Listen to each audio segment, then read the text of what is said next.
All right. It's 6 p.m., so I will now call this March 12th, 2024 regular meeting of the Wenatchee School District School Board to order. We'll begin with the Pledge of Allegiance. I pledge allegiance to the flag of the United States of America and to the republic for which it stands, one nation, under God, indivisible, with liberty and justice for all.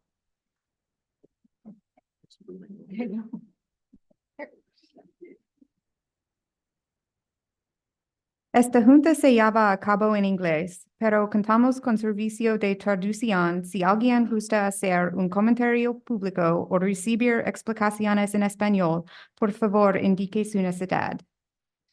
We will now work through the through the agenda. Are there any proposed changes or modifications to the agenda? So we will start with the consent agenda. The items on the consent agenda were sent to the board and posted online last week. The boards had the opportunity to review the material and individually ask the superintendent any questions on any item on the agenda. The consent agenda includes the minutes from the February 27, 2024 meeting, vouchers and payroll, the personnel report, surplus report, contracts, and field trips. Do I have a motion to approve the consent agenda? I move to approve the consent agenda as presented. Second. Been moved by Martin, seconded by Tucker. Any discussion? Hearing none, all in favor, say aye. Aye. Aye. Any opposed? None. We will now, mixing it up a little bit, move to our special presentations before we get to citizen comment tonight. First up, we have the Education Support Professionals Week. Thank you. Yes, it is Education Support Professionals Week, and I'm just going to share the note that I sent out via email earlier this week, or well, yesterday. In the Wenatchee School District, our classified educational support professionals who serve among our staff are an integral part of our district and ensure students feel safe, seen, and valued. That's why it's so important to celebrate their contributions each year for Educational Support Professionals Week, which takes place this year from March 11th to March 15th. This week was first celebrated in 1975 to salute the irreplaceable contributions of educational support professionals in the public school system. With this in mind, please join us this week in celebrating and spotlighting the tireless work of our educational support professionals for the ways in which they help out our students achieve, succeed, and grow each day in our schools. Here in the Wenatchee School District, we have an incredible group of fantastic educational support professionals who help us every day to provide a quality learning environment in countless ways, large and small. These workers are an essential part of our daily lives, and they include a rich and a diverse number of roles and skills, from custodians to secretaries to paraeducators, office professional, tradespeople, computer and tech support, maintenance workers, transportation staff, groundskeepers, security staff, nutrition services staff, and many more. These educational support professionals are there for us and our students without fail each morning, each afternoon, and each day in every aspect of our schools. And each one of them assists us in keeping our schools thriving. We honor them for their exceptional work and service and celebrate them throughout the week. So let's give our educational support professionals a round of applause.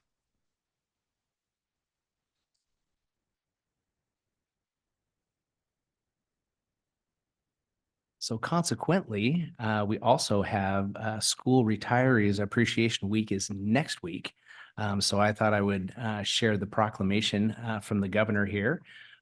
So it says, whereas Washington State recognizes the accomplishments of all retired school employees, and whereas it is important to acknowledge the value of educating and assisting retirees in meeting the special challenges retirement brings and work to improve their general welfare. And whereas school retirees and organizations like the Washington State Schools Retiree Association aid in the advancing education by supporting high educational standards. And whereas school retiree organizations such as the WSSRA promote group and individual involvement in charitable projects and activities, sponsor scholarships, and maintain interest and participation in education and community activities. And whereas Retired educators are encouraged to remain active in the educational profession through volunteer activities associated with learning. Governor Jay Inslee proclaimed that March 18 through 24th of 2024 is School Retirees Appreciation Week. Do we have any school retirees with us today? We do. Oh, hey, Chris. Okay. Round of applause for you as well. Thank you. Appreciate that. Thank you. All right.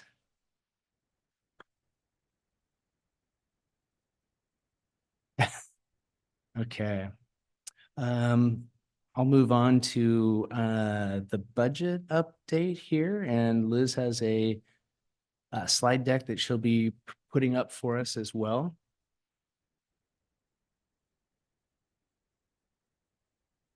And so we'll just start off by thanking the board for their time tonight.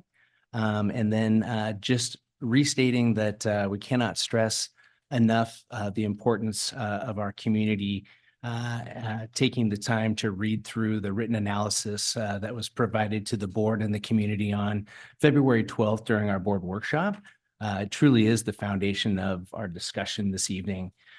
Tonight's update is based on an addendum to our original written analysis that has come from requests from the community, staff, and the school board, also through citizen comment, emails, and questions posed to the district. So it's exactly the kind of information that the 90-day processing period is designed to accomplish as we move down the path toward that decision in May.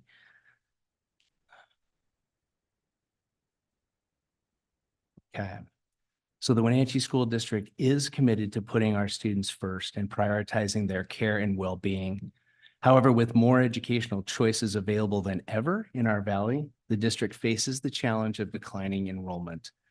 Despite this challenge, the district remains dedicated to finding financial balance and delivering on the promise to prepare all students to be future ready.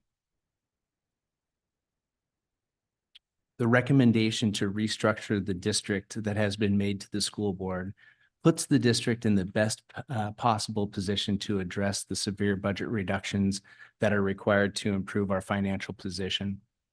Regardless of whether this recommendation is approved for the 24-25 school year, the district will still need to make significant budget reductions for next year and subsequent years. Now, this slide has a lot of numbers on it, and so we'll take a moment to unpack this information. And to preface the description of the table, each position that you see and the dollars attached to it are actual people in our system who have worked tremendously hard to positively impact our students' lives. The district would always prefer to do much of this work through retirements and resignations wherever possible. However, the potential closure of Columbia and all of the following categories, we are decreasing from our total staff throughout the system.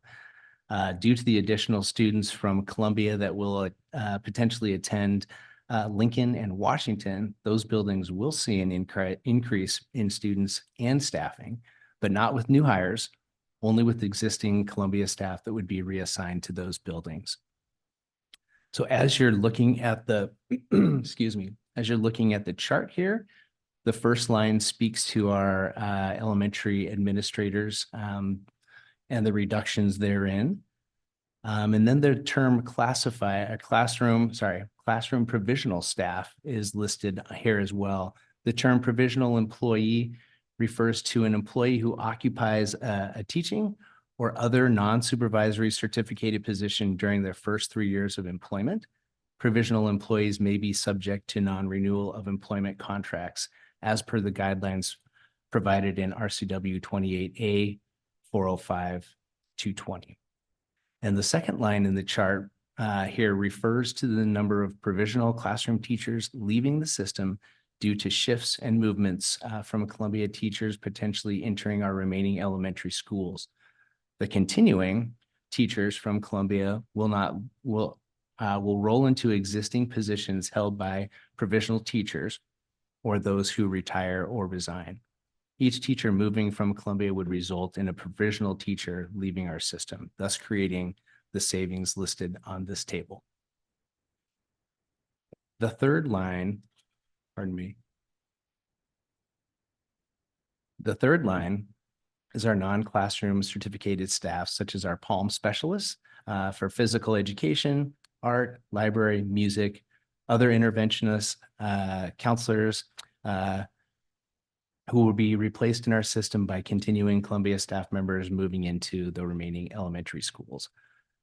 Then line 4 references the 2 building custodians that will be moving to other building openings in the district vacated by retirements and or resignations.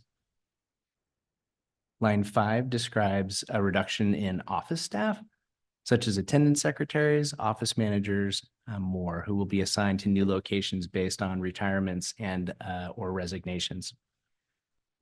And we have nutrition services are represented there in line 6, who will be transferred to other positions vacated through resignations and retirements. And then line 7 refers to what the one general education paraeducator position, which would be transferred to positions vacated due to retirements and resignations as well. The total estimated staffing reductions for Columbia's closure are represented here at close to $2.8 million. These numbers reflect the expected staffing costs, salaries, benefits, and inflationary costs of 24-25 school year. The district would then save to the almost $2.8 million each year thereafter. There are also some MSOC savings, some materials, supplies, and operating cost savings that the district will realize that are not factored into the chart at this time.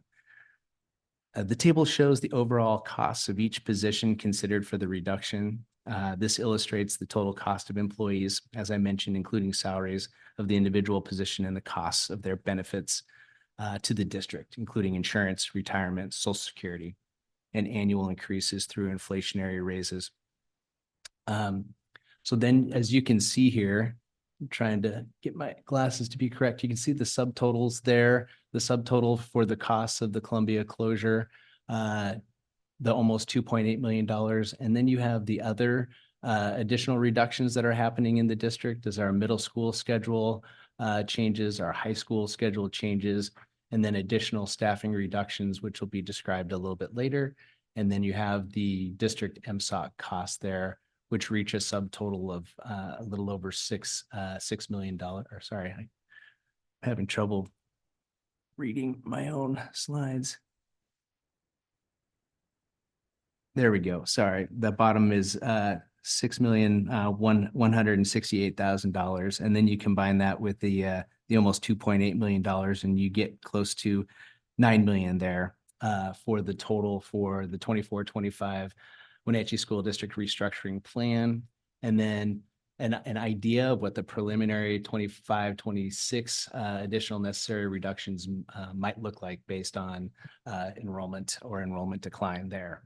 So lots of numbers, lots of things. I'm going to pause there in case there is any questions from the board.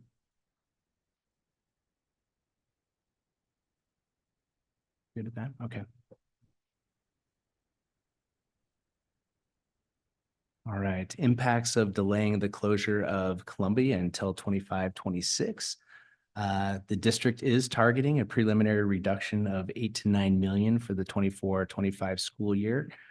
If Columbia remains open, the district must make budget reductions elsewhere, which could have a wider impact in years to come. Delaying the closure of Columbia to 25-26 would only allow the district to save a potential of $416,000 in elementary staffing reductions, as opposed to the almost $2.8 million. That $2.8 million in savings would include reductions from across the spectrum of employees that we have in the school district, from administrators to classroom staff, custodians, office staff, nutrition services. And then the district would need to make preliminary reductions of potentially 5 to 7 million for the 25-26 school year moving forward to stay above the minimum fund balance. Hey, Corey. Yeah. Really quick before we move on. Uh-huh. What does that 416,000 look like? I mean, is that just teachers, or is that Yeah, I'll show you here on the next slide, but good question, leading right into it. Yeah, so, I'm sorry, I didn't make it to that next slide. There we go. Whoa. Okay. So yeah, this is what the 416,000 looks like. It's for elementary teachers. Because if Columbia was not closed this year, we would still have an increase in transition to kindergarten classrooms at Newberry and Washington. And so instead of 6 teachers, it would only be 4 teachers that would be reduced to equal that total of 416,000. And then you have the other numbers that were represented as well. We have our middle school schedule, we have our high school schedule, and then the additional staffing reductions, which we'll see in a few slides there, as well as the district MSOC costs, which brings us to about $6,584,000 in that reduction, which then bumps up our 25-26 necessary reductions as well, a little bit higher. Lots of numbers. Okay.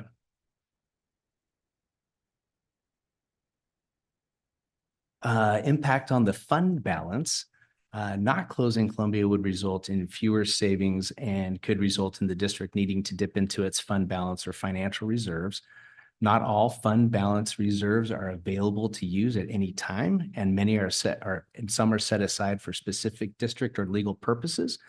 The district is required to maintain 5% of budgeted expenditures as a minimum fund balance for maintaining day-to-day operations, such as paying bills, staff salaries, or emergency repairs or unexpected events. This balance comes from the district's unassigned reserves. If the district uses its minimum fund balance to cover budget shortfalls, it puts itself in a vulnerable position where it may not have enough funds to make those payments mentioned before or process payroll or address emergency repairs. It could also affect the district's creditworthiness, which allows the district to obtain lower interest rates, lower borrowing costs, and save taxpayers' money. If staffing levels are not adjusted to match enrollment, we eventually could use up our reserves. Can you explain to us what happens if we fall below the required 5% reserve balance? Yeah, if we fall below, and Sean, you can help me with this one. If we do fall below that 5%, then OSPI can get involved, the Office of the Superintendent of Public Instruction, and help us guide our budgeting process. Sean, do you have anything you want to add to that? Yeah, basic. Binding conditions. Can you hear me okay? Yep. Perfect. So basically, just because you fall under 5% doesn't necessarily you will automatically go into binding conditions. But if you continue to dip into that, you do put yourself at risk ultimately at that, where OSPI is involved, and essentially you're looking at a plan for long-term fiscal sustainability that would work. Your OSPI and your local ESD would work towards with that. That being said, it's like with the minimum fund balance, it is there as the reserve. So necessarily crossing over isn't going to immediately trigger binding conditions, but continually drawing down as reserves as a long-term solution can put you at risk in that situation. Thanks, Sean. I have a question. If during the year temporarily you fall below that 5%, not talking about the end of the year, what happens then? You would seek permission from the board just to be able to utilize the that you're going under the 5% minimum fund balance in order to maintain day-to-day operations. And so that scenario could completely exist without entering into binding conditions, so long as you had sufficient reserves in the minimum fund balance. Yeah. Thanks, Sean.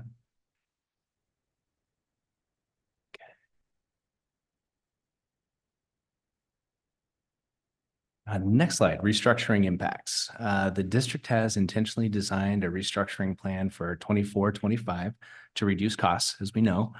The plan will impact every aspect of the district, and each grade level will be affected to align staffing with enrollment for the next year and subsequent years as the enrollment decline moves through the grade levels.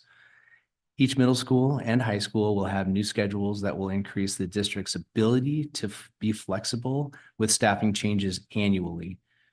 all departments, including M&O, nutrition services, athletics, technology, and nutrition.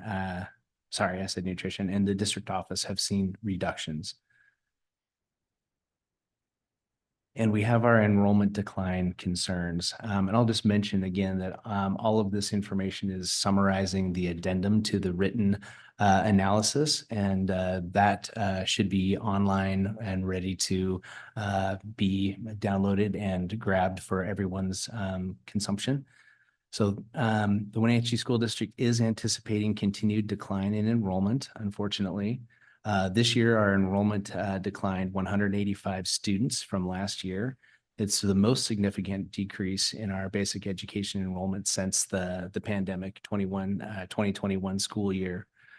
We also know that there are new and expanded school opportunities in the Wenatchee area with Grace City Church, St. Joe's Catholic School, will be adding a 6th grade, and we know that Pinnacles Prep still has another year that they, or a couple more years that they'll be adding 1 new year each year. If all of the schools were to attract Wenatchee School District students, we could see a total enrollment decline of, who knows, close to 400 or more. This would be devastating, obviously, to the district and would result in millions of dollars in additional budget reductions and potential school issues moving forward. While we do not believe that the Wenatchee School District will be the only district that is impacted by the expansion efforts of private and our charter schools, we simply cannot ignore the possibility of the impacts that these offerings on our enrollment, especially with declining birth rates and rising assessed home values. The district will work collaboratively with these schools to track the number of Wenatchee School District students that transfer to attend those schools. Corey, so where's the 400 coming from? That's the potential, like the projected enrollment of those both. Yeah. Those 3 schools. Mhm. Yeah, the idea there is from what we understand, Grace City Church is hoping to have 350 students roughly. And then we know that St. Joe's could be anywhere from a classroom to 2 classrooms for their 6th grade. And then Pinnacles Prep has annually been between 45 and 60 students. Okay, and then the Grace City Church School is K through 12? Yeah. And then St. Joe's would just be 6th grade? Yes. And then Pinnacles would be 9th grade? Is there a 9th grade? Yeah. Okay, great, thanks. Is it 10? So how Pinnacles works is that they That's start their in middle each year. school in 6th grade. They typically had started 6 through 8. Now what they are working towards is adding their high school curriculum. So they have up into sophomores right now. Next year will be the junior class, Okay. and then on to their senior class. So essentially it'd be 6 through 12. Thanks. Yep. All right. Excellent. Long Range Facilities Subcommittee. We are actually working on beginning our Long Range Facilities Committee at the end of the month for future levy capital projects or bond work. In the future. So the consolidation, as we know, the consolidation plan rollouts could have gone better. The front loading could have been more timely and giving preparation from all angles. We want to do what is financially responsible for the district. We also want to work to earn trust back from our community as well. We will be developing a subcommittee to give input on consolidation work in the future. And then planning for future budget reductions. We do have established timelines that help us understand and prepare for budgetary impacts. October count is a very important milestone, and understanding this allows us to understand and know what our enrollment numbers and projections and where they land, and where our projections may have been over or under or spot on. So that will be, you will know the enrollment for next year in October of next year. Yeah, what happens usually in the school district, what we see is September's enrollment is not quite our largest enrollment, and October is the largest enrollment of the year. So we get to kind of see what that high point is. Yep. let's see, even after knowing the October numbers, it is, near to impossible and irresponsible a little bit to provide a hard number for the 25-26 fiscal school year, but we do provide estimates knowing that those will change. The other milestone is in November, the 23-24 school year, the financial books will be closed in late November. During that time, ongoing budget reviews happen, conversation and reviews of increasing revenue and reducing expenditures, and maintaining the balances and reserves to minimize staffing reductions happen during that time in December. More concrete numbers can emerge in January once we have the enrollment numbers and the books have been closed for the 23-24 school year, and that begins the legislative session, which we just ended, but next year's will be a little bit longer and roll into April. This is the standard process that we go through every year. We plan to, as I mentioned before in the previous slide, involve a consolidation subcommittee to help them be informed along the way. I'm assuming the state legislative session wouldn't impact that year. Like, so if they were to pass anything that affected the school district, we wouldn't actually see any money or requirements coming in 24-25. Right, it would impact 25-26, yeah, so we can plan accordingly as those come through. So here are some additional reductions. And so this is almost $1 million that are reductions that are currently taking place in the 24-25 academic year in the various positions in the departments. These reductions are due to unfilled vacancies from resignations or retirements, as well as eliminations in certain positions. So these reductions are taking place as part of the overall restructuring plan, regardless of the decision on Columbia.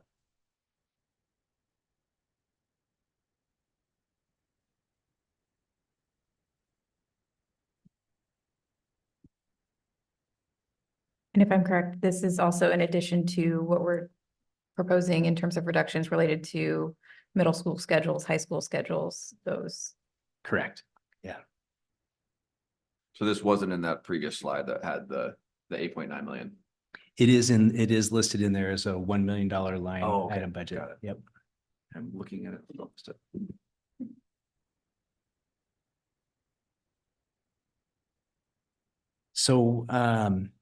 So we've been asked to share some of the other things that we had looked at as the district is preparing and planning for their budget reduction plan for the 24-25 school year. And we looked at ideas that can momentarily result in some cost savings for the district, but did not address the ongoing overall issue of enrollment decline and sustainability.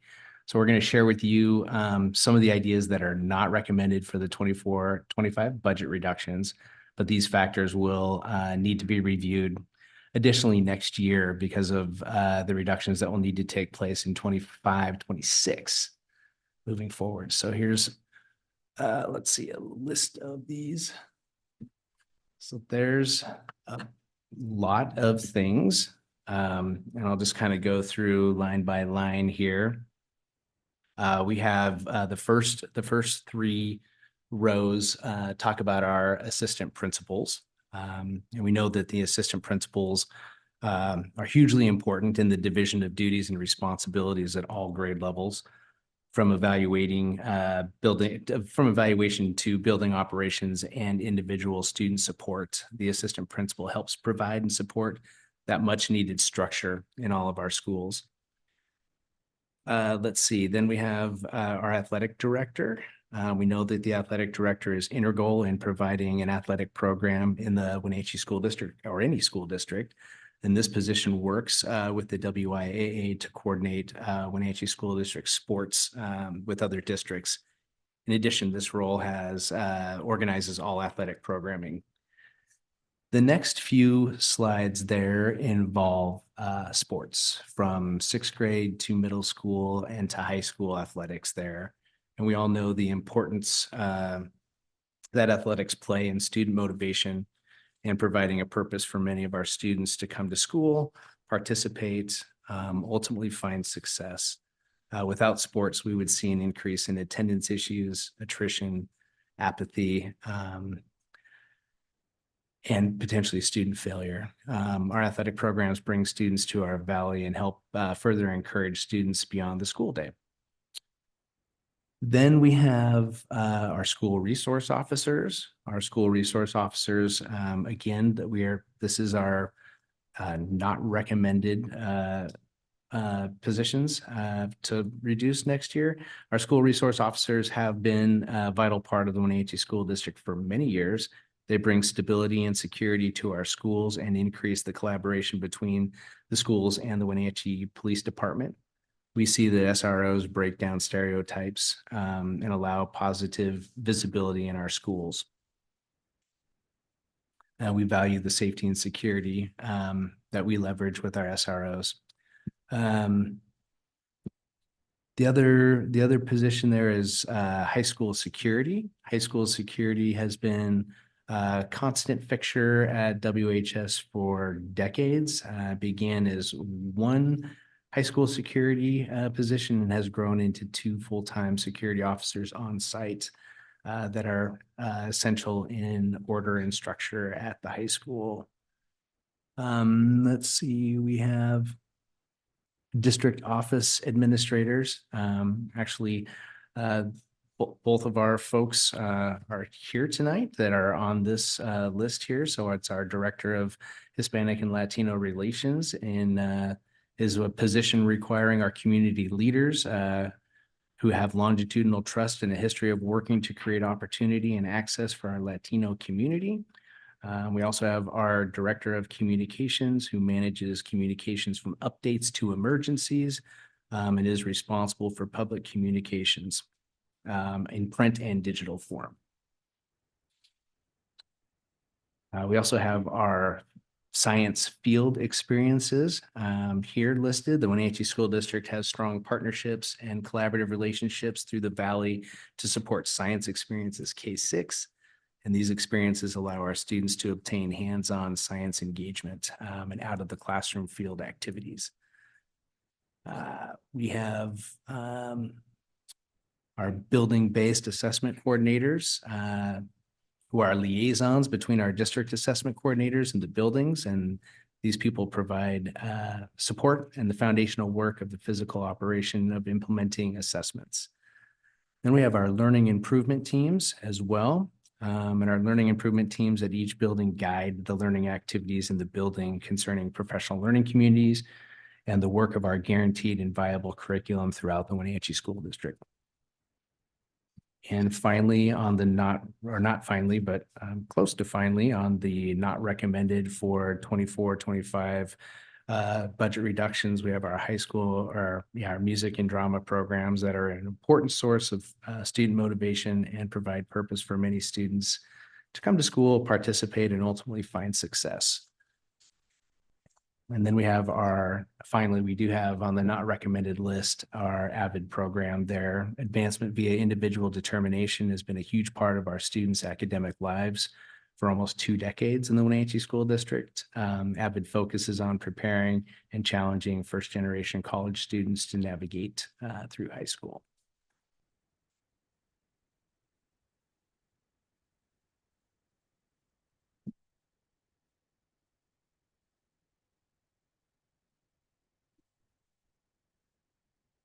That is the list of actions that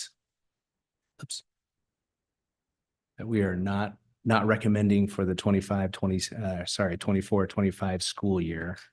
Other recommendations that were analyzed and not recommended, as we've talked about in the past, the reboundary of our elementary schools or some of the grade reconfigurations that we looked at. And none of these options garnered enough staffing reductions to meet the budget target requirements. These options, as we had mentioned in the written analysis, only really moved the same decreasing number of students around the district and did not solve the issue of balancing declining enrollment. Any questions from the board at this point before I move on to the last couple slides?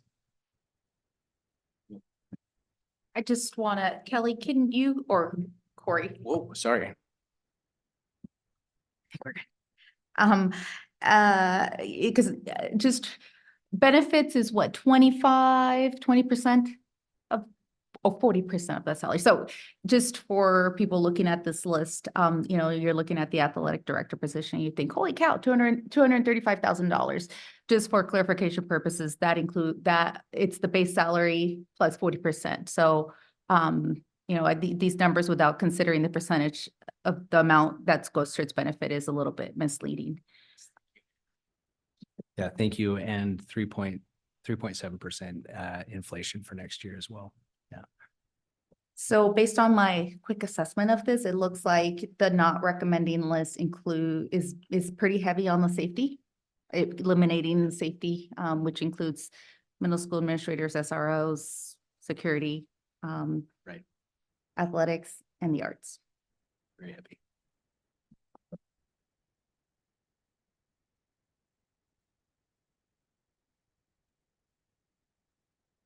Okay, also in the addendum are some updated maps for safe walking routes for Washington Elementary is the first map that we see here. And obviously students getting to school safely and on time is the single most important goal for our families and students every day.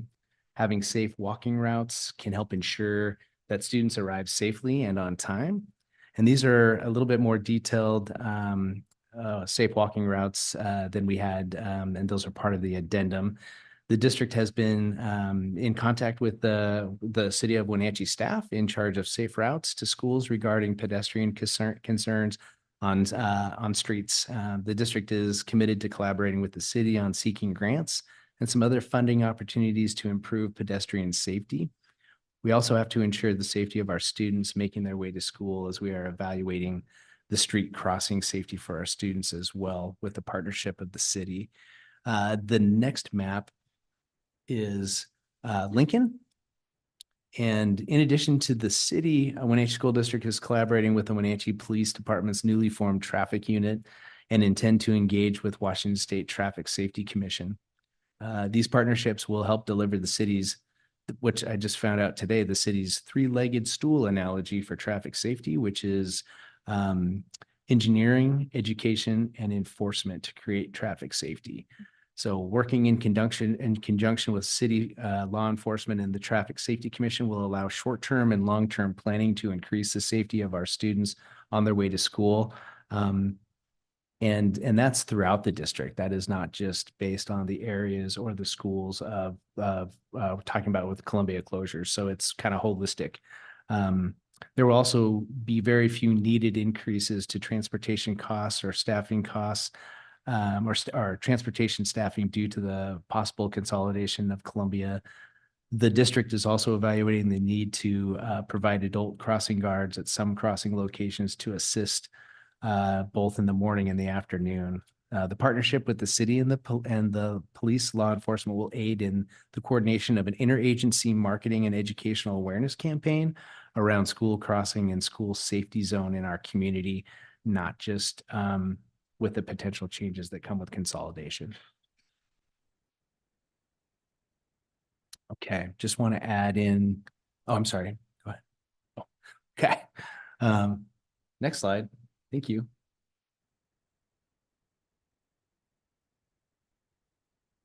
There we go. Wanted to add in this slide.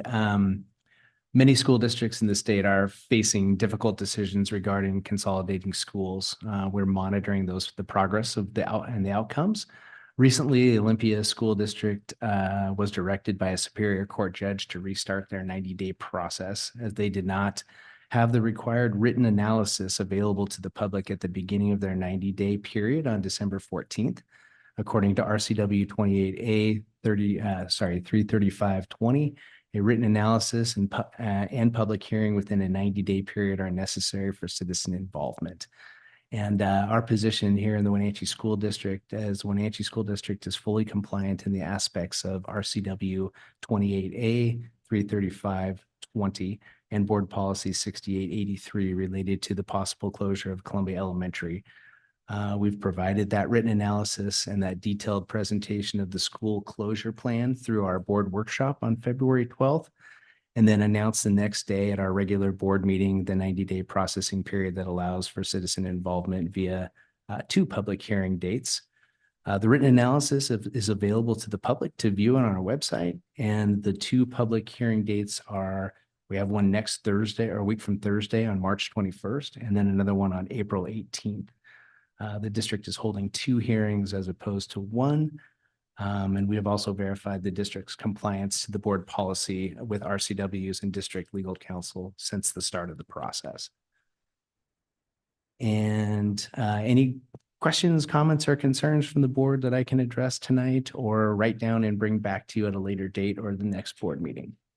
I had a quick question Yeah. on the safe walking routes for Lincoln and Washington. Yeah. When I look at it, what is the word I'm looking for? What is the minute, like a mileage requirement? Like when I see it and I'm just putting myself in a perspective to walk, is it like a mile or is it a mile and a half within that district for the kids to be walking?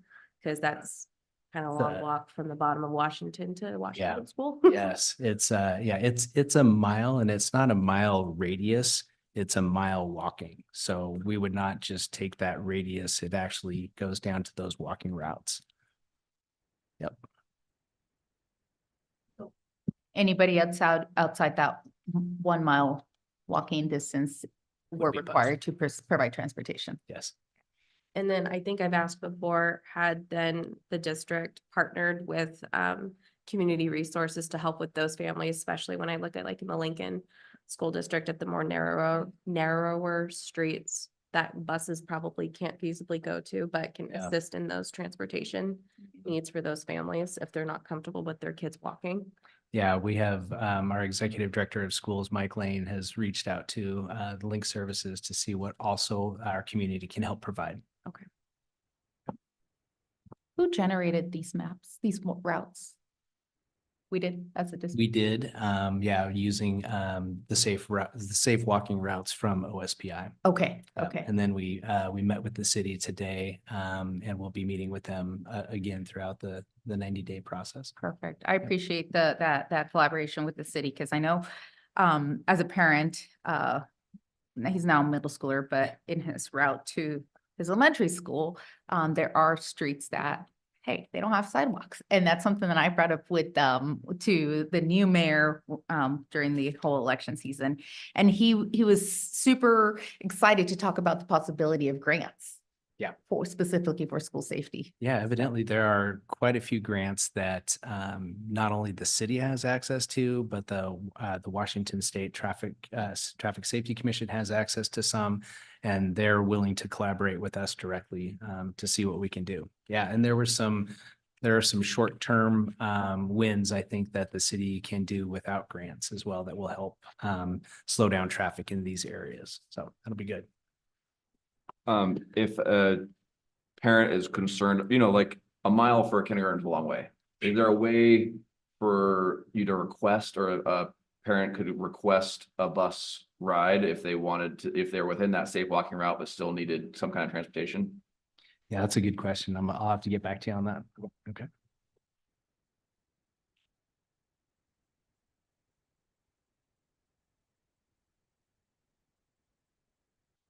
Thank you very much. I would encourage everyone to jump online and grab that addendum and access that information and materials, because it's a lot of information that has been asked from our community and from staff and from the board. Okay, thank you very much.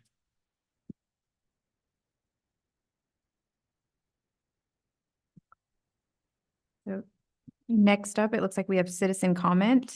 If any member of the public would like to make a citizen's comment, please sign up online 15 minutes before the meeting or in person. Paper forms are available at the entrance to the meeting room and can be completed and given to the board secretary, Kim White, who's seated in the back. Unless translation is required, each comment is limited to three minutes, and I should specify, unless Spanish to English translation is required, each comment is limited to 3 minutes. And Ms. White will keep a timer that will notify you when your time expires. It will sound at the 1 minute mark, the 30-second mark, and when your time is up. If you do need translation services from Spanish to English, a certified translator from CAFE is here to assist. We continue to appreciate our partnership with CAFE to help provide this service To our attendees, individuals that need translation services, again, Spanish to English, will be given 7 minutes to make their comment. We also had headphones available and will translate all English-speaking public comments into Spanish. Please feel free to use one of the headsets if you need them. Should be available on the back table. Due to the potential number of speakers, the board would like to request that if the theme of your public comment has already been expressed before your opportunity to speak, that you keep your comments as short as possible to allow everyone who wishes to participate the opportunity to do so in a timely fashion. Please also be aware that the board is not obligated to respond to questions or challenges made during public comment, and the board's silence will not signal agreement or endorsement of the speaker's remarks. We assume that many of you are here regarding the potential consolidation of our elementary schools. As Dr. Callagher mentioned, we do have 2 public hearings scheduled pursuant to RCW 28A 335020 and Board Policy 6883 to allow testimony from the public before a final decision is made on the potential consolidation. And those hearings, as he said, are scheduled for March 21st, 2024 and April 18th, 2024, beginning at 6 p.m. at the Wenatchee High School Commons. The board appreciates you being here this evening and would like to remind you that all public comments should adhere to the same standard of civility that the board imposes on itself, and the board will exercise its authority to maintain order and content neutral manner this evening. So, Kim, do we have anyone signed up? Yes, we do. First, we have Anne Marie Larrabee and then Lois Ferguson. Okay, so we'll go straight to Lois Ferguson and then Dorothy Ferguson.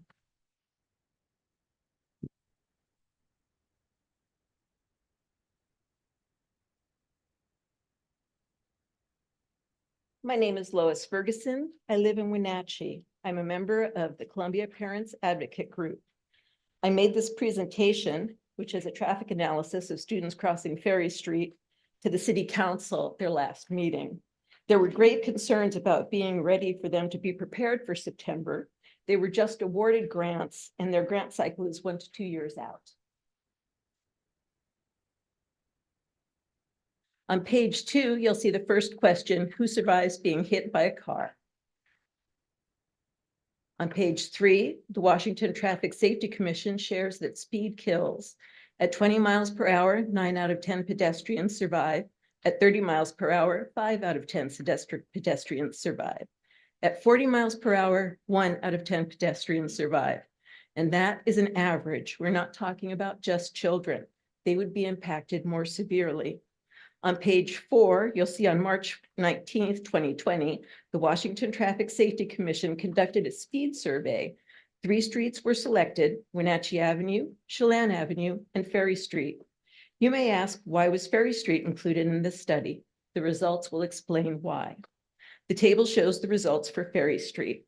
The time was 11:30 in the morning.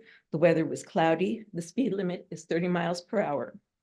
317 drivers were observed. 220 drivers, or 70%, were speeding. 195 drivers speed going 31 to 35 miles per hour. 25 drivers speed going 36 to 45 miles per hour. That's a lot of drivers with a speeding habit that needs to change for children are safe crossing Russell Ferry streets. That needs to change if 170 students will be crossing Ferry Russell Street, walking to and from school each day. School crosswalks are required to have a 20 mile per hour speed limit. Currently, there are no 20 mile per hour speed limits along Ferry and Russell Street. Please consider this recent independent speed survey information when considering the district's plan for new walking routes to Lincoln and Washington schools. Thank you, and thank you for your service on the board. Thank you.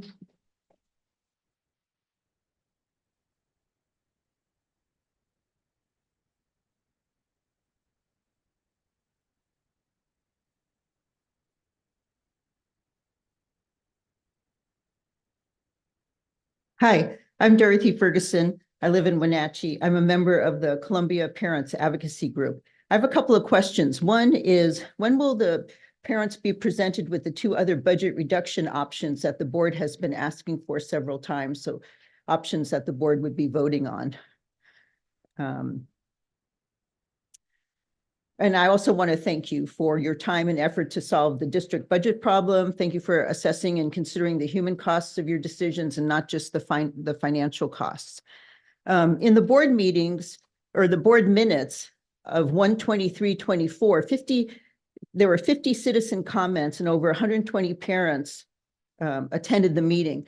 In the minutes, there's no mention of the reason for the parents' comments or their attendance. And the reason would be the district's decision and announcement to close Columbia Elementary, but you would never know that from the minutes. There's absolutely nothing in there that says what it's about. The Columbia Parents Advocacy Group asked the district, has the district thought about how increasing trauma to kids may not be worth the proposed savings? The district has significantly underestimated the losses and mental health challenges Columbia's children experienced and continue to experience. The district's response to the question was, transitions can be challenging for students. All students have annual transitions that they need to make moving from grade level to grade level. In addition, the more impactful transitions in the WSD happen when students move schools in 6th and 9th grade. The closure of elementary will be an additional school transition for students that will impact all students differently. The parent group sees it differently. Transitions from grade level to middle school and high school celebrate the students' hard work and achievements. These transitions are expected rites of passage and welcomed. Students experience these transitions as positive. When students move from grade level to grade level, they are promoted to the higher grades classroom. But everything else stays the same. The students' principal, assistant principals, school secretaries, nurses, counselor, lunchroom staff, paraeducators, music, PE, art, and library teachers all stay the same. Students do not lose these very important people in their lives. Students spend over 7 hours a day or more and 181 days per year or more with the adults at school. Columbia students have strong, stable relationships with many adults and classmates at their school. Columbia's school family community has cultivated over the last 100 years and through many families' generations. This motivates students to attend school. When the school closure was unexpectedly announced on 1/19, I encourage anyone who hasn't watched the 1/23 video of the board meeting to do so, to see how students testified to the fear, anxiety, worry, helplessness, and anger and experience that this confusing process has caused. I'm Thank you, Dorothy. concerned that That's your possibly, time. one sentence, I'm concerned that closing Columbia will result in increased absences for these students, lower academic achievement, and apathy. Thank you. Thank you.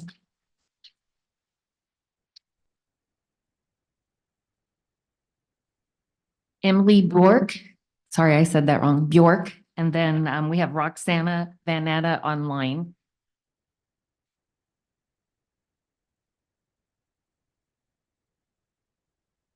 Right, yeah, thanks for correcting it. So good evening, everyone. Thank you for being here tonight. My name is Emily Bjork, and I'm also a member of the Columbia Elementary Parent Advocate Group.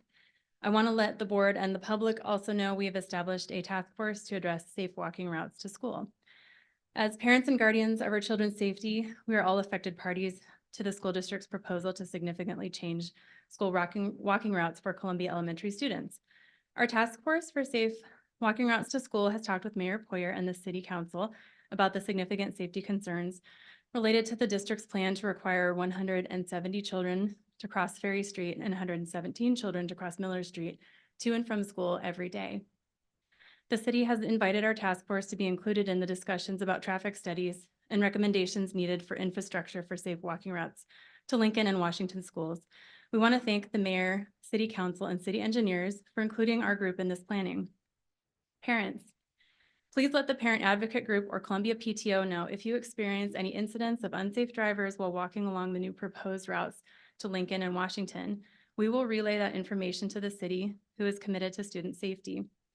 We have requested that the city provide information on the status of safe walking routes to Lincoln and Washington and what infrastructure will need to be added before the April 18th last public hearing. Having this information beforehand will allow parents to present their concerns regarding safe walking to the board for consideration when making a decision May 14th. I would also like to address one alternate solution for closing Columbia that could potentially save the district $2 million. The Wenatchee School District has already cut provisional teacher positions for the 24-25 year, but we have not heard anything until a little bit today about reducing spending on administration costs. Instead of going forward with closing Columbia, why not look at reducing salaries for district administration and consolidations of positions that don't directly impact day-to-day student interactions? This would allow elementary class sizes to stay smaller, which evidence shows improves test scores. Per the School Superintendent's Association, roughly 6.7% of school districts' budgets is related to administration. With an overall budget of around $120 million at the Wenatchee School District, this would mean roughly $8 million is going to overall administrative costs. If you cut this back to 5%, you could save roughly $2 million. We request that the Wenatchee School District present options to cut back on administrative spending, not necessarily eliminating positions, but reducing overall percentages, and give this information to the board going forward as another way to save money instead of closing Columbia Elementary. We would also request that the school district ask the North Central Education District, the NCESD, to audit the Wenatchee School District's current finances and advise them going forward. Thank you for your time. Thank you.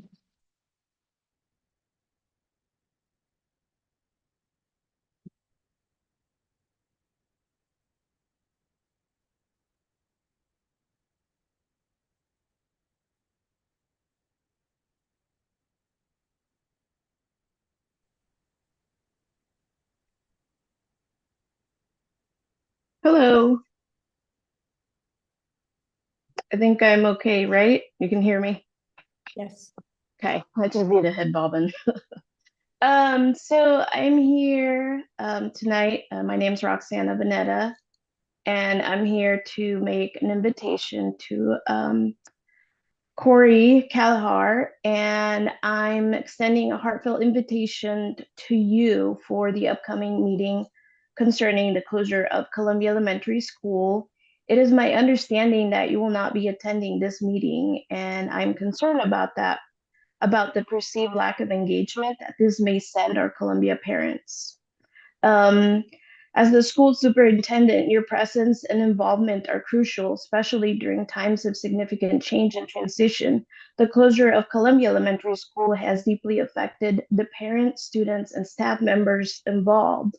Many have expressed the feelings of confusion, frustration, and anxiety about the future.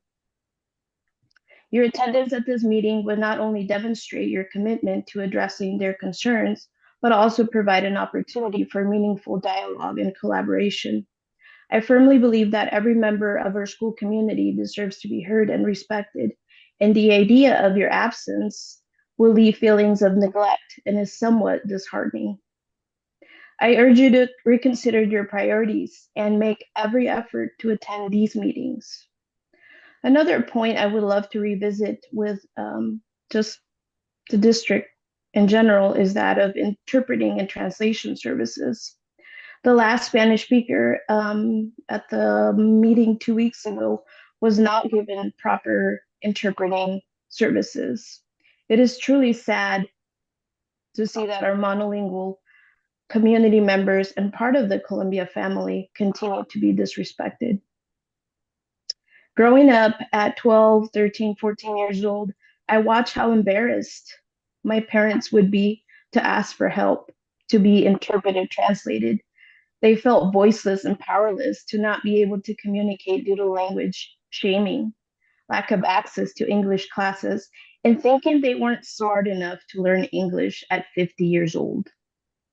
We should not continue to do this. This is a civil rights issue as well as due process of respect, language inclusion, and a sense of belonging that we speak of.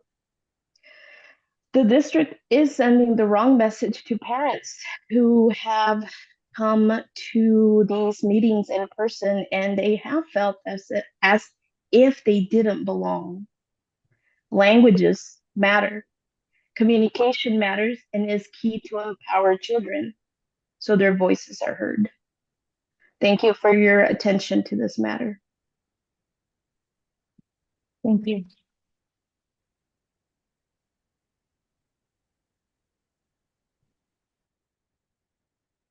Karina Arce, then Jessica O'Connor.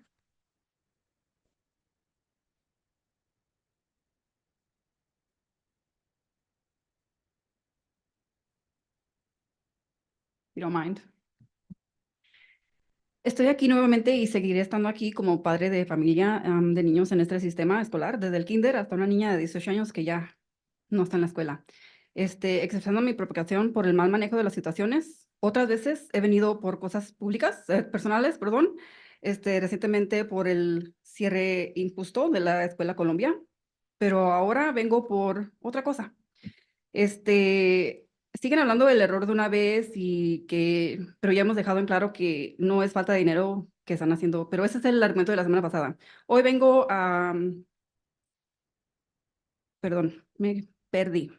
Hoy tengo que cambiar el enfoque y nuevamente señalar otra injusticia más. Como contó tan elocuentemente nuestra maravillosa maestra y bibliotecaria, la señora Vanera, en la última junta, y sigue tratando de expresar, ser primera generación en este país no es fácil. La lucha de querer hacer lo mejor y no estropear la traducción a nuestros padres, a nuestros alrededores, de niños no estamos preparados para hacer eso. Nuestros cerebros no están en, siendo arrojados en un papel que no tenemos en el cual estar. Y no es justo para nuestros hispanohablantes que la información no salga en tiempo real también en español. No deberíamos obtener nuestra información de segunda mano o en publicaciones enojadas de Face o en los chismes que nos cuenta el vecino.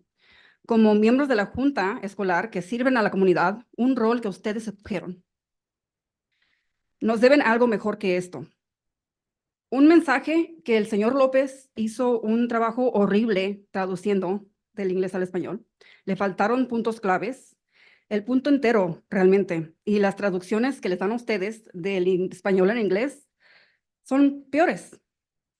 Les voy a contar una historia rápida, chistosa, que, te traducían.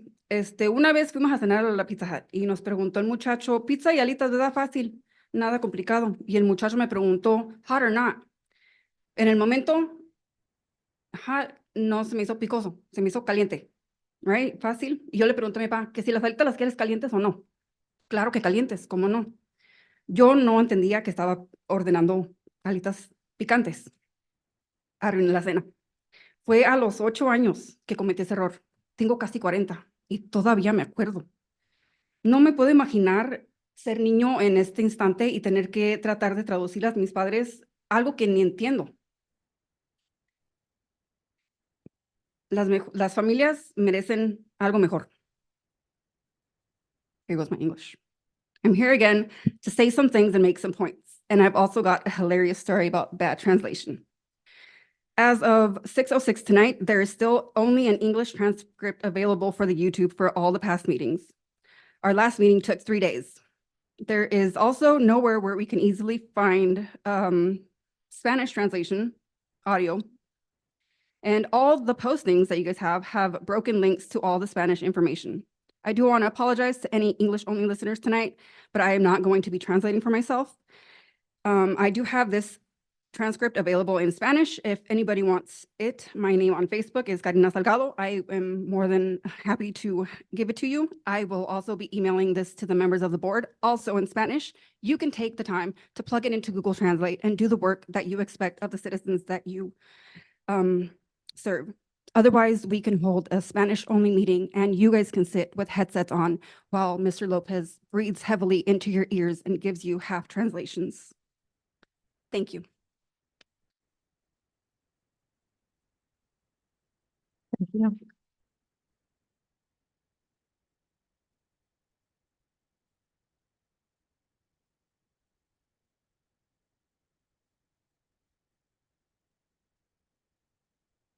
Okay, good evening, Martin, Tucker, Julie, Corey, Miranda, and Maria. My name is Jessica. I'm a parent of the Columbia Advocacy Group. This will be my third time speaking during the public comments at these school board meetings. I am still choosing to speak about the closure of Columbia and how the decision really comes down to each one of you. I have stood up here and told you about my feelings, my fears, my concerns. We have all stood up here and poured our hearts out. We have done research, we have asked questions, we have asked for information that should have been more forthcoming. Tonight, I'm going to ask questions that I still don't think have been answered clearly and some new concerns. The insensitivity to the Columbia parents, students, and staff and the community members who are pouring our hearts and souls out during the public comments only for the presentation of a multi-million-dollar softball field to follow directly after. I'm not saying the softball field isn't important. It's not, but it's insensitive and the timing was bad. Using words like absorbs. My child does not need to be absorbed into anything. Our children are more than just a number in a desk. There has to be a better word choice here.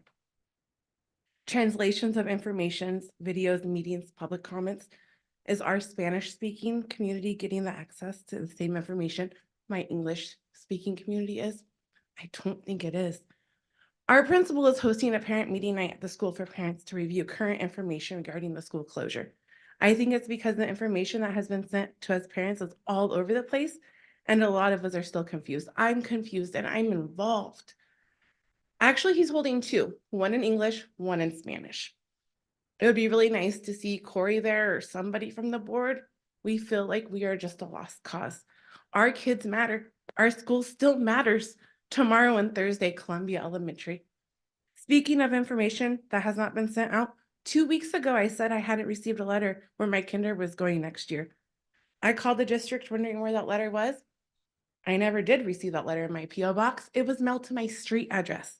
I question this. I've never received any mail at my street address. In that letter, it simply stated her name, our home address, that she is walking with a map and arrows. No key. Good job, us. We got the key in the Wenatchee world. Yeah, that's really good. But after picking up the letter, I Googled our home address. We are 1.1 miles away, walking distance, 1.1 miles away. I have this written down here. You guys can have it all.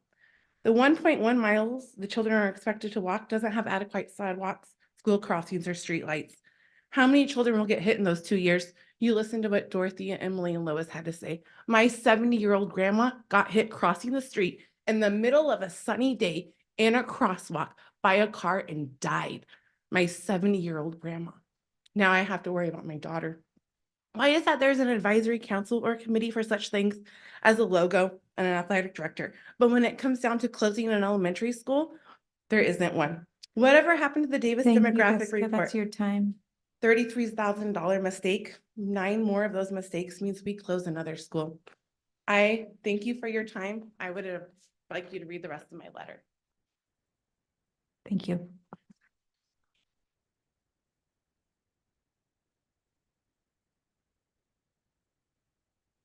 Aaron Geringer, then Ann Young.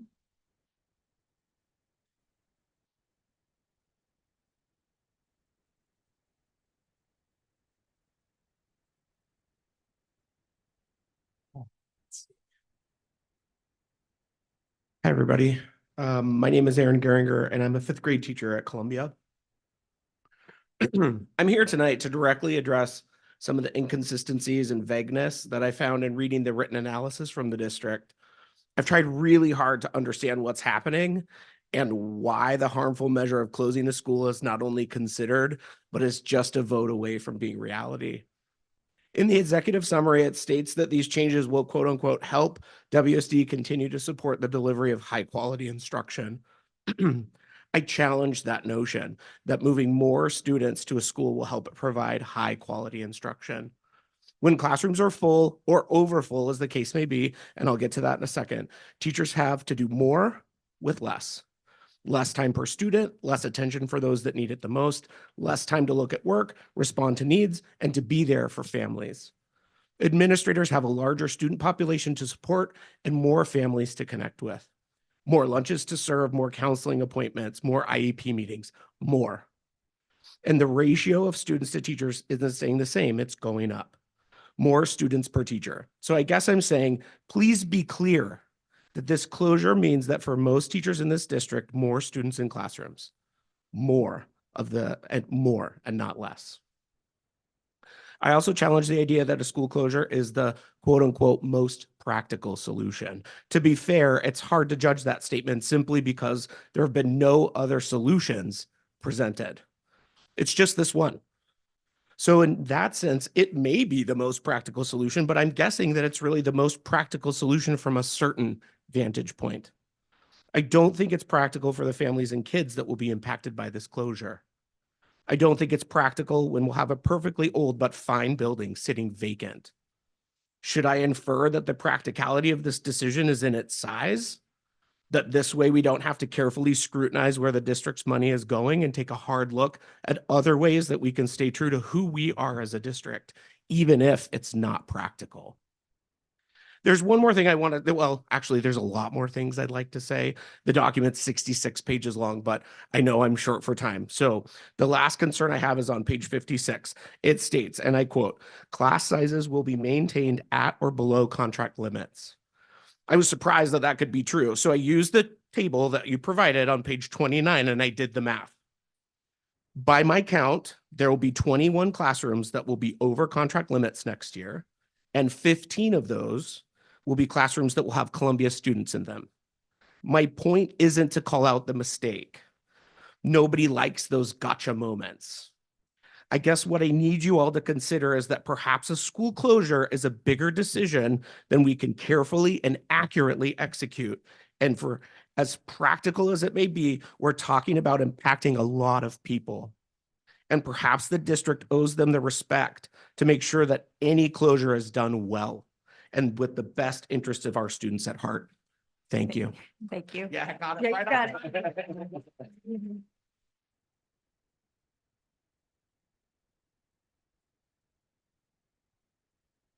Hey, President, I'm a buzzer too. Oh, sorry, Ann.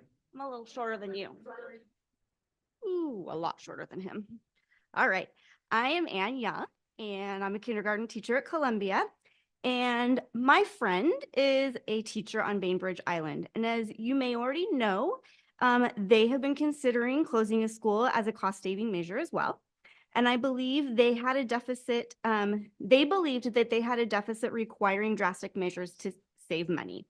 The process that their district went through was very different than what ours went through, and looked at the very least closer to what is recommended by all literature on the subject.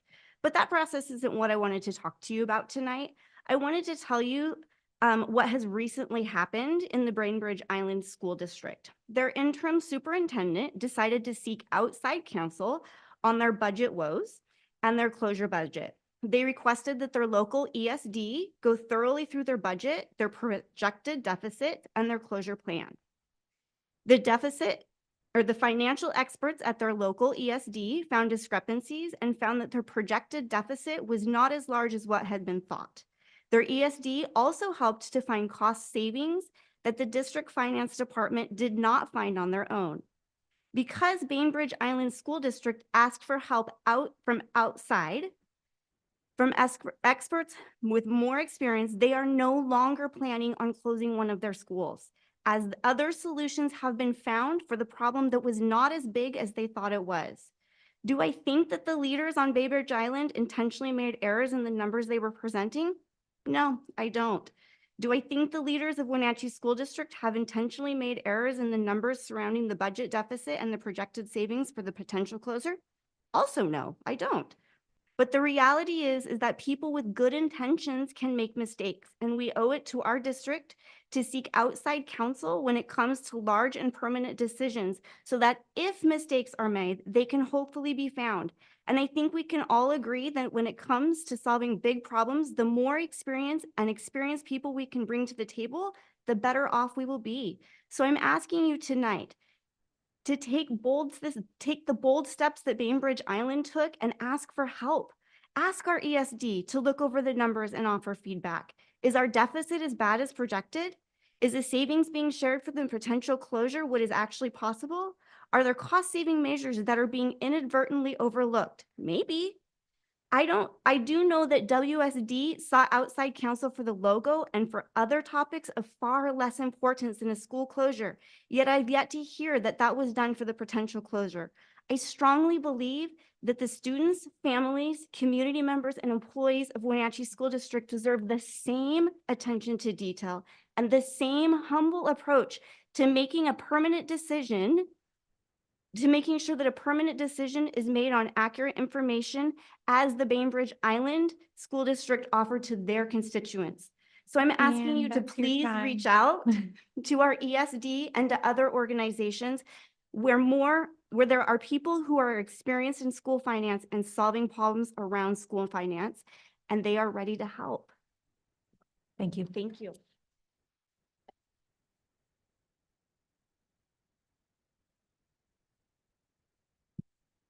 Chris Cameron, then Cindy Volin.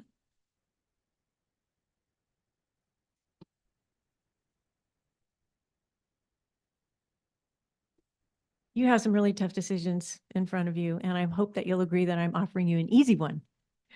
My name's Chris Cameron. My husband Ken taught in the Eastmont School District for almost 40 years, and I taught here in Wenatchee for almost 30. And we have a very deep and long-time commitment to our communities and especially to the children who live in them. That commitment has brought me here tonight, representing a group of over 400 local residents who have signed a petition in support of bringing animal-free circuses to the Wenatchee Valley. We've been working to bring this about with the governing board of the Town Toyota Center and the cities of Wenatchee and East Wenatchee. So you're probably thinking, what does that have to do with Wenatchee schools? Well, every spring, the Nevada-based Jordan World Circus rents out the Town Toyota Center for 2 days of performances. They have a practice of using our schools to distribute free tickets to kids, hoping that their parents will bring them to the shows. This may seem like largesse on the surface, but they make up for their losses by charging for expensive adult tickets. They offer overpriced food and merchandise, and they charge extra fees to ride animals. What seems like a great deal on the surface turns into a very costly evening for our families. But this is only one troubling aspect of this industry. There's absolutely no educational or conservation purpose served by forcing animals to perform unnatural and often painful tricks under threat of punishment. We've gathered a huge body of research regarding the extreme and systemic cruelty inherent in the training, transportation, handling, and housing of all animals that are exploited in circuses, including the circus that comes here. Compounding this cruelty is the fact that there is zero oversight from any city, state, or federal official to assure compliance with our animal welfare laws. And even if there were, the system itself is the problem. Circus animals are subjected to cruel training and control methods, severe confinement for long periods, forced to perform even when exhausted, sick, or injured. By their very nature, traveling circuses simply cannot meet the needs of the animals or comply with even the most minimal animal protection regulations. Responding to this systemic cruelty, bans or restrictions on the use of animals in circuses have been enacted in 51 countries, 4 states, and in over 113 jurisdictions in 34 other states. You have in front of you boxes of animal crackers. Many circuses, including the most famous circus, Barnum and Bailey Ringling Brothers, have stopped using animals altogether. And as you can see, even Nabisco's cookies for little kids have freed animals from the circus on their packages. The Jordan Circus exploits our kids and our schools for their own private profit, just as it exploits and abuses animals for profit. And as Thomas Paine wisely said, a long habit of not thinking a thing wrong gives it the false impression of being right. So we hope that you will discontinue allowing our schools to be used for the distribution of circus tickets and the promotion of animal cruelty. I thank you for your thoughtful service in these tough times.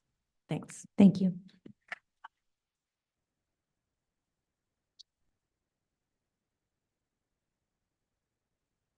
Good evening.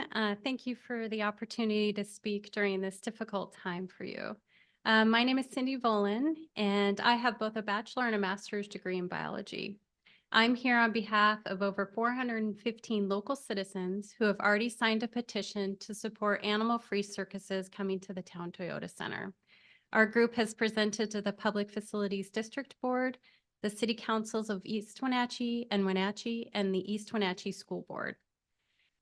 We are here asking for a ban on circuses bringing animal acts to our community. Circuses only. This ban does not impact rodeos, dog shows, educational animal shows, and the like. Why circuses? Because they are the worst offenders of animal cruelty and putting our community's health and safety at risk. All animals used in traveling circuses face the same unacceptable conditions, including a lack of space, long periods in transport vehicles, lack of exercise, restriction of natural behavior, stress, and physical abuse. Animals used in circuses also pose risk to public health and safety through direct attack, escape, and loss of handler control. For example, in 2018 at the Shrine Circus in Pittsburgh, a camel became frightened while giving rides. As a result, 6 children and 1 adult were injured. All of this is caught on a video with other adults and children nearby. The circus at TTC offered camel rides last year, so this isn't something unusual. If an incident occurs, Wenatchee area emergency responders will be called upon. We have learned that the circus is required to have a license with the city, but no one at the city has been able to confirm if the license has been requested or issued. And we have been unable to confirm if any emergency plans are in place by the TTC or the city. As of today, there are over 150 cities that have instituted a circus animal ban or restriction, and one of these cities is Ketchum, Idaho. In 2014, a group of elementary school kids went before their city officials to ask them to ban exotic circus animals. The information presented by the students highlighted the abuse these animals experienced and public safety issues. They stated that one of the circus industry's biggest arguments is that kids want to see elephants and animals. The group of students told lawmakers, quote, "We don't want the circus to use us kids as an excuse to hurt animals. We have learned the truth," end quote. The ban was passed unanimously by the city council and an ordinance was passed by the county commissioners. We are asking that you please consider not giving out free circus tickets at the schools this year. It may seem generous and harmless, but the best way to promote animal-free circuses is to not attend one that uses animals. The circus has stated that they have an animal-free circus that they can bring. Let's encourage that instead. People don't come to the circus for the animals. They come for the acts and the showmanship. The trend across not just the nation, but the world is to move away from these animal performances. Thank you for your time and consideration. Thank you.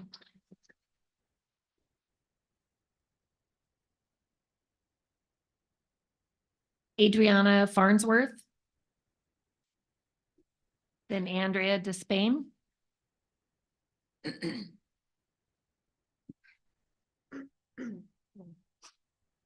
Good evening.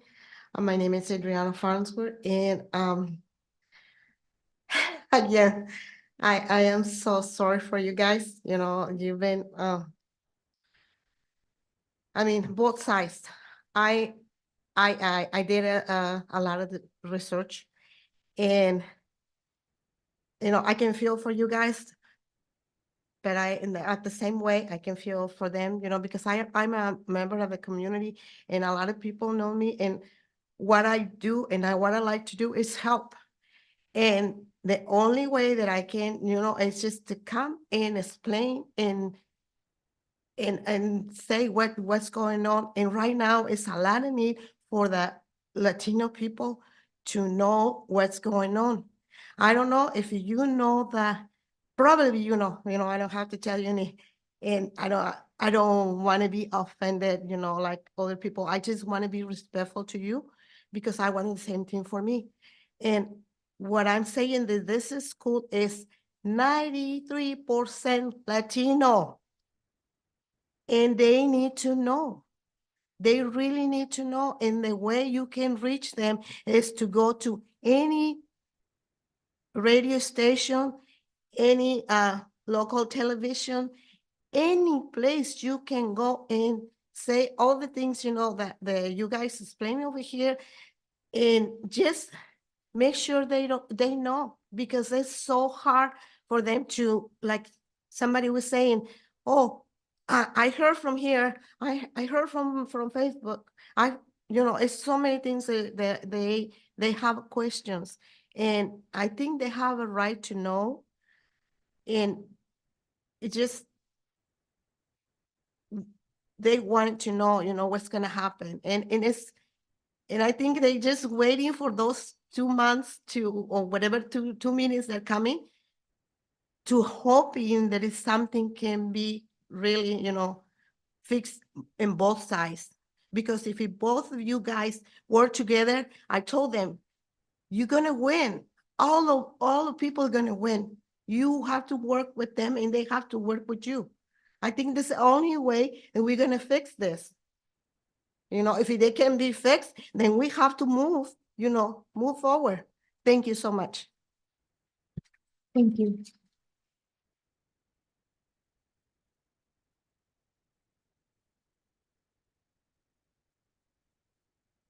Hi, good evening. My name is Andrea Despain. I have a 3rd and 5th grader at Valley Academy, a 9th grader at Wenatchee High School, and a 7th grader at Pinnacles Prep, which side note only goes to 9th grade right now, not sophomores. Just as a side note, they'll add a grade each year going forward with the goal being through 12th grade. But so I am here to talk about the Columbia school closure a little bit as well. And even though I don't have any children who attend there, I noticed in the presentation earlier, it said something along the lines of this decision is being made in part so that the district as a whole does not feel the impact of these budget reductions and rather one subset plus the ripple effects of that, because we know there's going to be ripple effects throughout there.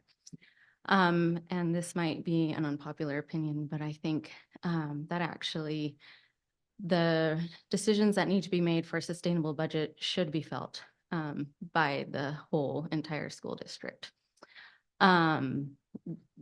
Because in that way, instead of having the brunt of this decision fall on one subset of our community, one school that has 100 kids with IEPs who are some of our most vulnerable children, we are asking them to take the brunt of these decisions instead of the entire school district.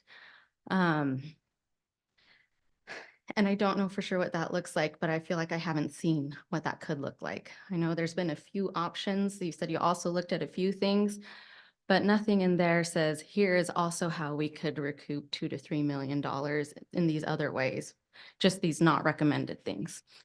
My kids play sports. They're involved in the orchestra through the school district. And so I know I'm asking for it to affect my child if I'm asking for something like that. But I would rather all of us rally, the whole community feel it so that the whole community can rally, right? Instead of just one. And I know you talked about sports. And I saw the projections for just cutting it out or just keeping it. But what I would like to actually see too is some more problem solving around ideas for keeping them, but maybe in more cost-effective ways. We've lived in another district, in another place where they didn't actually hire people for sports because they partnered with the community programs and worked through that through elementary school. My kids had a much more robust access to athletics that way than anything we've ever experienced here. So anyway, just, thank you. I know this isn't easy. I think this does need more time so that we can all put our heads together and kind of find solutions that as a community we can work towards for our kids, because I care for not just my kids, but all kids. So thanks. Thank you.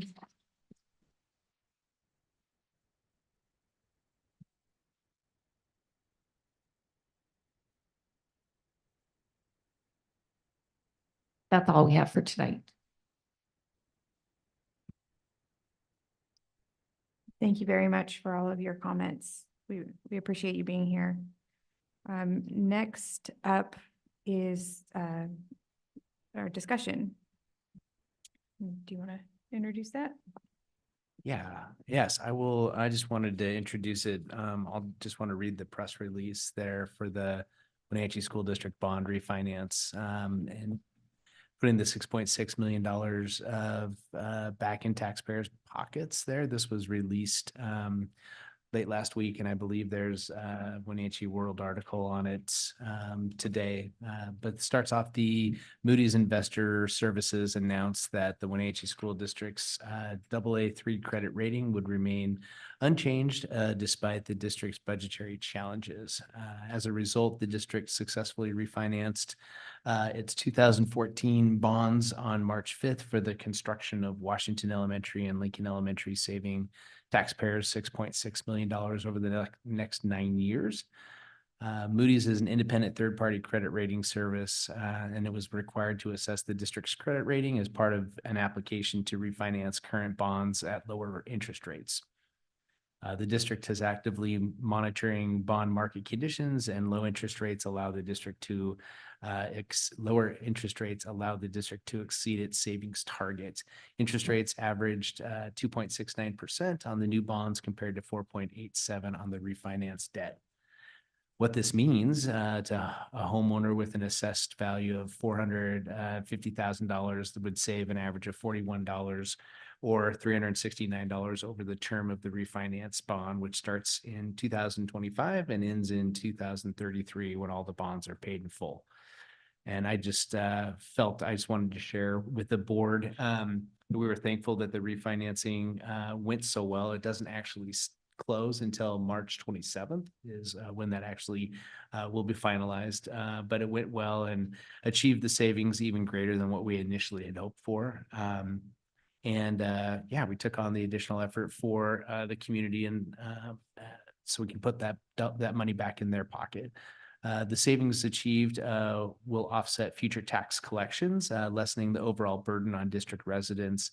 Unfortunately, these savings are not funds that will benefit the Wenatchee School District itself in any way, nor be available to offset current budget reductions. But AA3 is the fourth highest rating in the Moody's 21 different long-term corporate obligation ratings. Districts rated AA3 are considered to be of high quality and pose very low credit risk, which makes them appealing to investors. Moody's has given the district a positive rating because of the financial reserves and sound management, which positions it well in the face of declining enrollment. The district also has intentionally built up those reserves through 2023 and has a comprehensive reduction plan recommended by leadership to keep reserves at satisfactory level. However, significant expenditure reductions will be necessary to balance operations in the 24-25, as we spent a bulk of time earlier today discussing. If the district's fund balance experiences a sustained decline in funding and its cash falls below 10% of operating revenues, or is unable to implement the three-pronged district restructuring plan and balancing ongoing operations, Moody's may downgrade its rating in the future. That three-pronged plan includes staffing reductions through high school and middle school schedule changes and the proposed closure of Columbia Elementary. And I just want to give a huge shout out to Sean and his finance team. When we were considering this work as interest rates were becoming lower and lower, as this was something that we could feasibly tackle for our community, but I literally, we did not imagine the amount of work that it would be for Sean and the finance team. So I appreciate everything that they've done to pull that off. A lot of work in a short period of time, but I thank you, and I think our community thanks you. And Diana, thank you for writing that press release for us. So appreciate that. I didn't know if there was any other comments or thoughts from the board, but I just wanted to share that press release.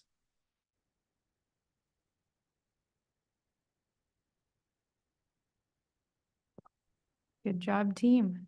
Guess moving right along, we'll get into our action items then. The first up, we have the study and survey resolution. Yes, the study and survey is a comprehensive overview of all of our buildings in the district. It's quite a massive document when you add it to the board's already massive packet that they get. So this document is recommended to be updated every 6 to 10 years. Our last survey and study was in 2014, so it was definitely time for us to complete this process. The study and survey acts as a guiding tool for the district and the facilities committee to guide the necessary short and long-term planning for the district. The process for our study and survey began in August with the help of our M&O team, Brian and Jose. The document informs ICOS, which acronym stands for Information and Conditions of Schools, which is an inventory tracking system through the state. And that's just a quick summary of the study and survey. And if you have thoughts or comments, I know you all had a chance to look over it and review it. Yeah, the resolution is there for us to approve and accept the study and survey. Although we do know that We can update the title page at the very least. So when they started in August, we had different board members. So,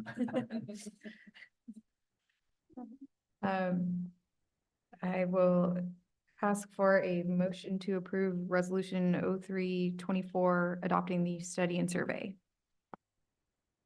I move that we adopt the proposed resolution 0324 to accept the study and survey. I will second that motion. Been moved by Maria, seconded by Martin. Is there any discussion? Is the study and survey posted online for the public to see? it will be as soon as we approve it. Yep. I do have some discussion because I think this is a huge job and a welcome job. And I really learned a lot by reading 167 pages. Is that about right?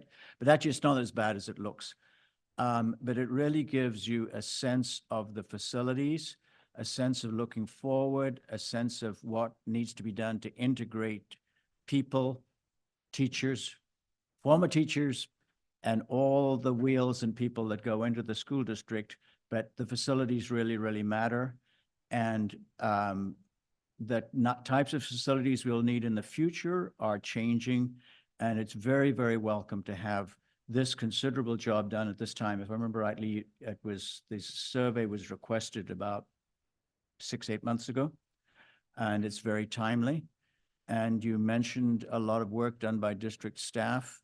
I want to add that different district staff, the M&O people and technical people, as well as the finance people, doing this on top of all the other work. You mentioned the bond. I know I'm going on, but I think the community needs to know how valuable this document is as a launch pad for one aspect only.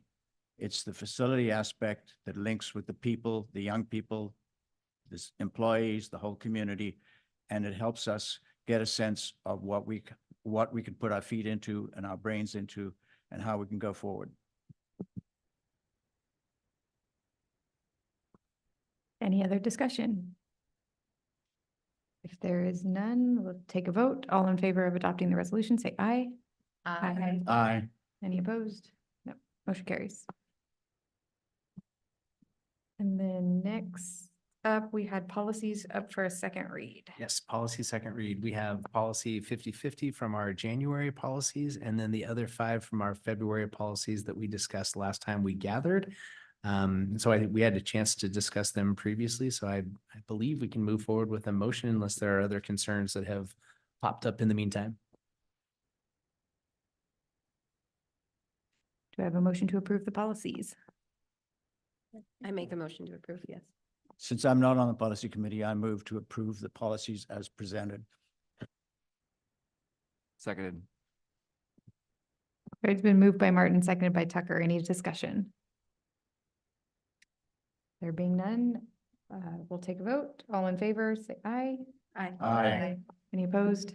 No. Motion carries. And next up, superintendent report.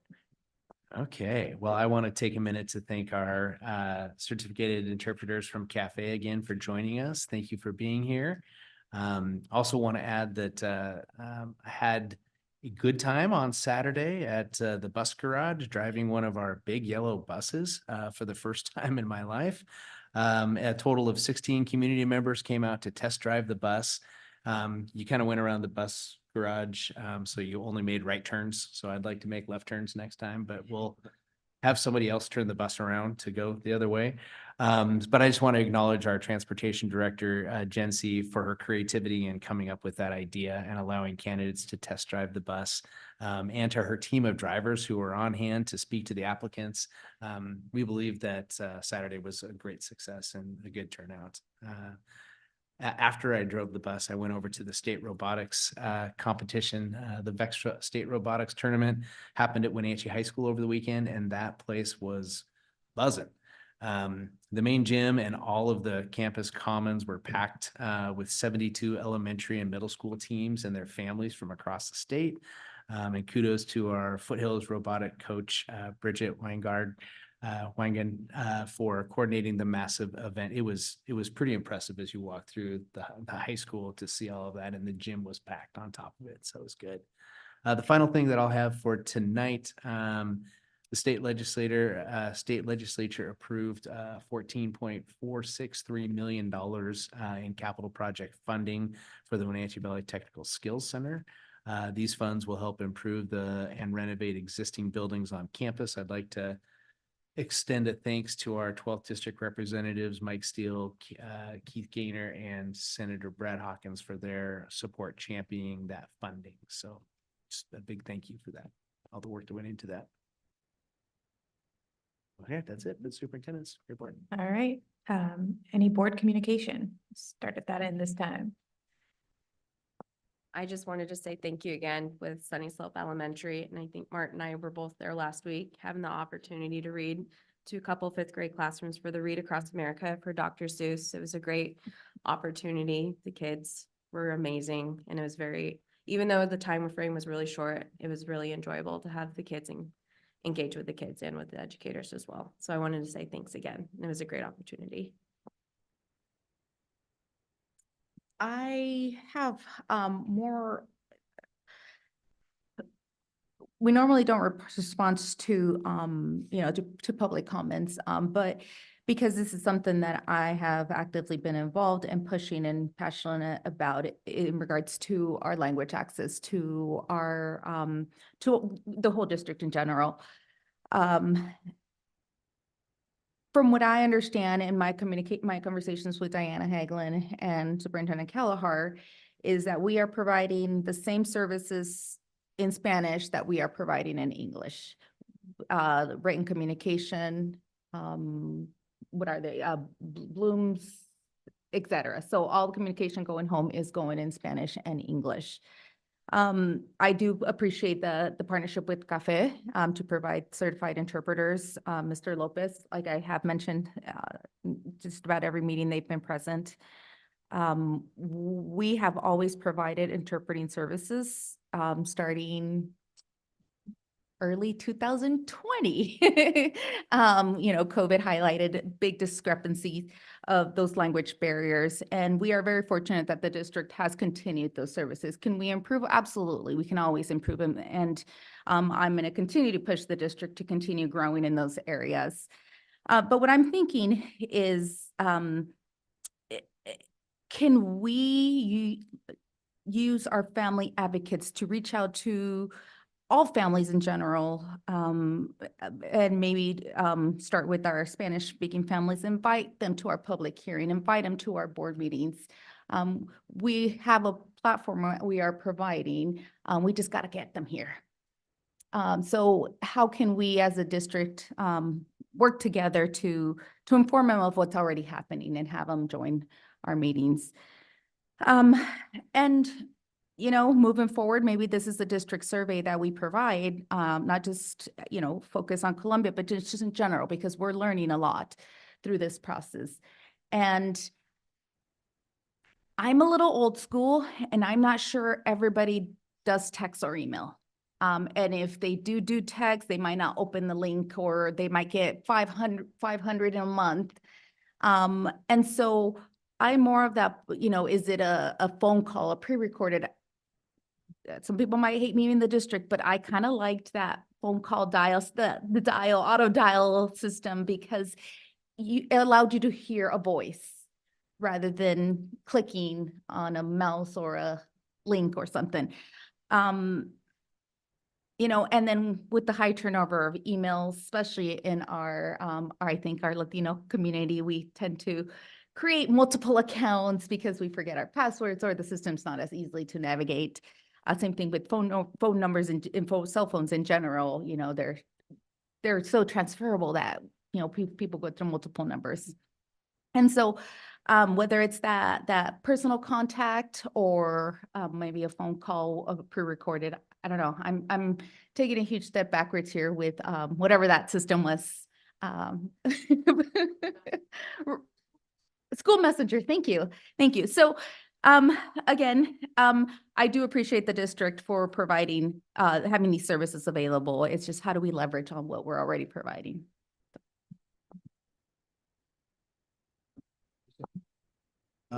We had two important items on the agenda today, and gratitude is the word for all the myriad of educational support professionals in the district. So on behalf of the board, thank you very, very much, repeating what Superintendent Kalahar said. And also to our retirees who worked many years and left behind a heritage. And I think gratitude is something that should really work in all dimensions and all directions. And when you reach out with gratitude, you notice people, you install respect. And so we are and need to be grateful for each other. And I just want to stress that with those two groups who've labored hard and well for the children of this district. Thank you. I was at the 5th grade math is cool competitions on the 1st, and it was awesome. Lots of excited mathletes, which I didn't think I'd put those together in my lifetime, but I was really impressed with all 281 students that were there. And I wish all the 4th graders good luck on the 22nd. So best of luck to them. Can I add to that? So I didn't attend, however, there was a pretty cool celebration at Wenatchee Valley College because the men's baseball team went and supported and worked on the yes. And so I thought, what a cool partnership to get our college students into our buildings and vice versa. So thanks for that. Yeah. A little light on the announcements or things today, but I just want to continue to encourage our community to send us your comments and advocate as appropriately as you have been so far. We appreciate it. We're constantly listening and asking a lot of the same questions you are. And so I want to make sure that you all feel heard, whether it's being addressed in the actual public meetings or via emails or whatnot. We are taking our job very seriously and looking at many of the same issues that you are. And so I know there's still the formal public hearings coming up. So even if you have spoken in these meetings, just know that those are the formal forums to do that. So don't sell yourself short there. I'm not that I love sitting through long meetings. It's your opportunity to be heard, and that's our job to do. So we are still looking forward to seeing you all there if you choose to speak to us. So, thank you. I would also say thank you to all the people who brought constructive ideas. I mean, I know that it's not always easy to have the tools to do like specifics of what you can cut or how you can cut it or change it or manage that. But I really felt like there were a lot of people who brought constructive ideas. And I think that this is a kind of a something that we can partner to try and fix this for everyone. Anything else? If not, I will adjourn.